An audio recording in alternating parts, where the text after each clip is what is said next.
Good morning and welcome back to the Core Connection. I'm Mira Rubin here with you on Enlightened World Network. Today's topic is the power of story. But before we get started, let's take a couple seconds to settle in. Let's take a deep breath in through your nose and hold it and feel the oxygen just moving through your body, nourishing your cells, and exhale. And as you exhale, just relax and take another deep breath in through your nose and let it fill you. Allow that oxygen to just bring joy moving through your body, and exhale and relax. And let's gently place our palms together and softly rub our fingers against our palms. Feel your fingers, feel your palms, feel the tingling and the deliciousness of being here in this physical body right now. And welcome. So let's talk about the power of story. And what I mean by that is the interpretations that we put to our experience. So I had occasion to speak with a family member yesterday who was confronting some unfortunate circumstances in their interpretation, circumstances that they didn't like, let's put it that way. And the story was a story for them of victimhood, of having to recreate their life every year for the past number of years, and how they were they were on the wrong end of the stick for this certain event that happened in their workplace. Good morning, Dido. Welcome, and Sue. Welcome. So glad to have you here. We're talking about the power of story to influence our experience. So, the lens of interpretation is really also what we're talking about, because the lens through which this family member was experiencing their experience was one of victimhood, that they got taken advantage of, or they got the wrong end of the stick, and this happened over and over and over in their lives. And by empowering that story, their experience as a result is one of powerlessness and defeat uh, and disappointment. And what I said to them was, you get to choose. You get to choose how you interpret your experience. And now, more than ever, given the circumstances that we're faced with COVID, and the changes that we're all confronting in our lives and in our culture, we get to interpret our experience. And whether you recognize it or not, we're always interpreting our experience. So what I recommended to this family member was to say, you get to choose if you want to be a victim. If you feel victimized, the lens through which the worldview or the world was appearing was one where they just felt like they couldn't win. They were at the effect of things that they couldn't control, and they felt that the world did them dirt. And I said, well, you can choose to see it that way, and it's not that it's not true. We're not talking about the circumstances being true or false, but it is equally valid to be looking at that circumstance as a way uh, to toward opportunity. So I said, well, rather than seeing this, that your life is disrupted, and you're essentially, their words, screwed, um, then what about looking at it as a new opening, a new opportunity, um, a new possibility, or a whole host of new possibilities that are available. And they said, well, that doesn't change the fact that. And I said, wait a second. The fact is not that you were screwed. The fact is that and this happened, and your interpretation is one that makes you feel like you were at the short end of the stick. And your interpretation could just as easily be something that empowers you to be looking for new opportunity. And I've spoken about transformational vocabulary before, and there is so much power in the words that we use to uh, represent our experience to ourselves and to others. So we get to decide the spin. None of the spin is true. In fact, maybe the observable facts may not be entirely factual. Um, Discerning fact from interpretation is often quite a challenging endeavor. However, once we have a set of facts or circumstances, the way that we contextualize that set of circumstances is something that we get to determine for ourselves.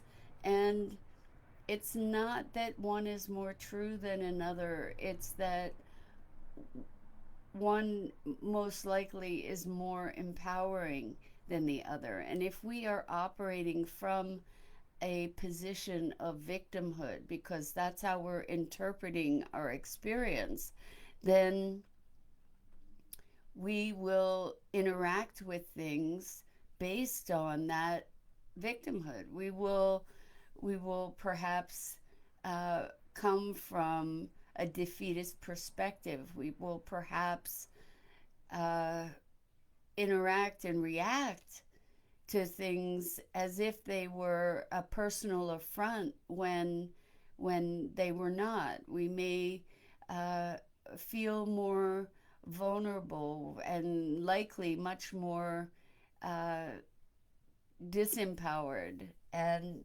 disabled in terms of our capability to respond to something in a way that is life affirming. And I know that some people might consider this attitude to be Pollyanna, where you're just trying to paint things with a positive brush. But the truth is that our inclination in the face of reality, trying to be realistic, we often paint things with a very negative brush that is no more true than the positive. And it's so deeply entrenched that we think that we're being practical or we think we're being realistic, when in fact we are dictating what our reality is based on the interpretations that we uh, employ. So there's a world of possibility, or multiple worlds of possibility available to us as we exercise our sovereignty over the interpretation of the experiences of our lives. And I believe I think it might be a Kabbalistic story, and I don't know that I'm going to render it quite with a perfect accuracy, but it goes something like this. There was a village, and a man in the village had a beautiful horse that he he loved dearly, and that he used to help tend his fields. And one day the horse ran away, and everybody in the village said, "Oh, what a tragedy! Your horse is gone." And the man just said, "Well, we'll see." And then the horse came back and brought other horses with it, and everybody in the village said, "Oh, how wonderful! Now you have many horses." And the man said, "Well, we'll see." And then his only son, who was his right hand person on the farm, broke his leg, and everybody said, "What a tragedy! This your helper that you depend on is now disabled, and your farm doesn't have you can't tend your farm properly." And he said, "We'll see." And then the army came and was conscripting all the young men in the town, and the boy had a broken leg, so he couldn't go to the army. And everybody said, "How wonderful." And the man said, "We'll see." And this is just such a poignant example of how life life is how life is, and the interpretation of it can take us through incredible peaks and valleys uh, as we react to circumstances rather than allowing ourselves to flow with them. That said, I find it so much more, I find so much more ease in life and in experiencing life when I allow myself to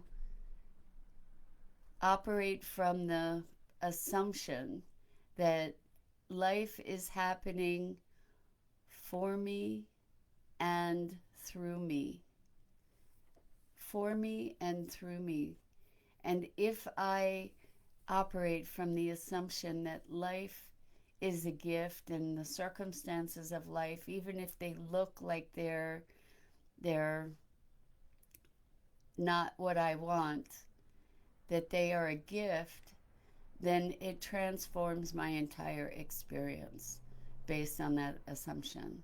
So, from Dido or Sue, thank you so much for being here again and regularly. I so appreciate your support. Says there's so much freedom around realizing that we interpret everything in life. It brings awareness, which opens the door to who we are and what we do now. And that is really the bottom line. Exactly. So, back to sort of an operating uh, foundation. If we operate from the assumption, whether it's true or not, because our beliefs are our beliefs, it's not that they are founded in truth, regardless of the evidence that we collect to support them. Life is operating for me and through me. So, the gift of your life and its circumstances, if you can imagine them as a gift from your higher self or your higher powers or whoever you want to, or you in your cosmology is guiding you in your life, if you can operate from the place that all of life's circumstances are a gift, then first it breeds gratitude. Second, it breeds an optimism and opens constant doors to possibility. And third, it breeds a deep acceptance and engagement in life, because it becomes ever more an adventure, wondering what is it that's going to present itself around the next corner. And here's this circumstance, for instance, that feels like deep, deep, deep heartbreak. What if you're operating from this place of life is happening for me and through me? Then the next question is, what is the gift in this? What is the opportunity in this? And those questions emerge naturally from that baseline assumption that life is happening for me and through me. I invite you to try that on, experience it. Um, from Dido or Sue, life is operating for me and through me. I love it. And it is a transformational assumption when we contextualize our experience as a gift that is always furthering us, then it gives us the opportunity to really milk the beauty of life, even in the most difficult moments. And that's not to say don't feel sad when you feel sad or frustrated when you feel frustrated. However, in the midst of that, if you can move into the recognition that there is a rich gift in this, that perhaps it is the fire through which you need to pass to hone your heart and strengthen your resolve, or make your clarity more vivid. There's always a gift to be found. So that's it for today. Lots and lots of love. Hello, Harvey Coons, saying, "Good morning, beautiful people." Harvey, you just arrived in time for me to say hello and say goodbye. I really appreciate your being here, and thank you to everybody who's watching and who tunes in. And I hope that you find these uh, thought bubbles to be provocative and helpful. And I invite you to check out the other wonderful programming here on Enlightened World Network. And I'm here daily, Monday through Friday, from at 9 a.m. Eastern on the Core Connection. And again, thank you so much for being here, and much love and compassion to you. Remember, life is happening for you and through you. Allow yourself to receive that gift.